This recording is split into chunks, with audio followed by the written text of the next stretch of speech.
2020-21 যখন কোভিড হয়েছিল, সব বন্ধ হয়ে গেছিল। 21 সালে নির্বাচনের আগে এখানকার সমস্ত আখড়া বন্ধ করা হয়েছিল। এই প্রদীপ বাবু, আমি নাম নিয়ে বলছি, চেয়ারম্যান ছিলেন, আর সমস্ত আখড়াকে চমকেছিল, এই আখড়া বার করবি না, সঙ্গে ওসিকে নিয়ে ঘুরছিল, কেস দেবো, ঢুকিয়ে দেবো, আখড়া বার করতে দেবে না। বড় রাম ভক্ত, বিশাল বড় কাটাউট, আর মনের মধ্যে কার ভক্তি? কেবল ভোটের ভক্তি, রাজনীতি আছে। আমরা সবাই মিলে বেরিয়েছিলাম, আমার পার্টির কর্মীরা, এখানকার যারা রাম ভক্তি, রাম নবমীর সঙ্গে যুক্ত আখড়া করেন, গিয়ে আমরা বলেছিলাম আপনারা আখড়া বার করুন, আমরা সঙ্গে থাকবো, কোনো বেটা গায়ে হাত দিতে পারবে না।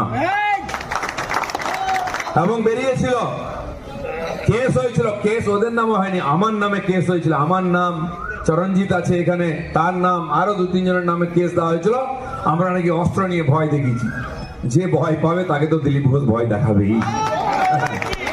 তুমি ভয় পাও কেন ভাই? দম থাকলে সামনে আসো। অন্যের মাল লুট করবে, চুরি করবে, পেছনে লাগবে, আর পুলিশ দিয়ে চমকে ভোট করতে যাবে, তো আমি চমকাবো না? চমকাবো। চমকেই রাজনীতি করেছি। খড়গপুরের লোক সেই জন্য দিলীপ ঘোষকে ভোট দেয়, আবার দেবে। এখানকার গুন্ডা মাফিয়ার বিরুদ্ধে আমি লড়াই করেছি, আবার লড়বো যতদিন থাকবো।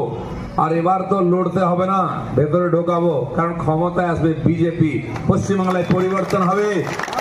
যে পুলিশ আজকে মাফিয়া গুন্ডার সঙ্গে বসে চা খাচ্ছে, এই চোর নেতাদের সঙ্গে চামচাগিরি করছে, সে পুলিশই দেখবে অন্য রূপে উত্তরপ্রদেশের স্টাইলে কিরম এনকাউন্টার করবে, কিরম ভেতরে ঢোকাবে, দেখে নেবেন।